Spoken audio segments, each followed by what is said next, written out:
আসলে তোমরা চাওটা কি? আমরা চাই তোমরা যেমন অন্যান্য প্রাণীর পূজা করো তেমন আমাদের মতো মশারও পূজা করো। তোমরা কোনো পশু হলে তোমরা তো একদম ছোট কীট পতঙ্গ, তোমাদেরকে পূজা করবে। আরে চল সবাই, এদেরকে মজা দেখাতে হবে। মিন্টু বলো আমার মেয়েকে কেমন লেগেছে? জি আপনার মেয়ে এক নাম্বার। আমার মেয়ের বিয়ে তোমার সাথে দিব না। আরে আমি আপনার মেয়েকে মারিনি, আমি তো মশা মারছিলাম।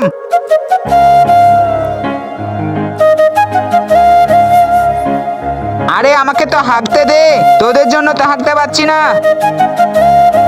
তার আগে গাইস ছবিটিকে সুন্দর মনে করে ভিডিওতে লাইক করে চ্যানেলটি সাবস্ক্রাইব করে দাও।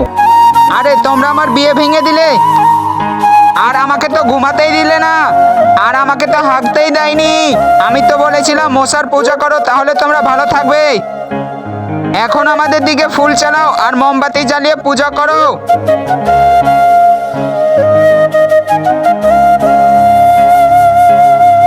আরে আমরা শ্বাস নিতে পারছি না, কেমন পূজা করছো? আমরা ভগবানের পূজার জন্য আলাদা আগরবাতি ব্যবহার করি, আর তোমাদের জন্য গুড নাইট আগরবাতি ব্যবহার করছি। এই দেখো গুড নাইট আগরবাতি, এতে তো আমাদের মৃত্যু হয়।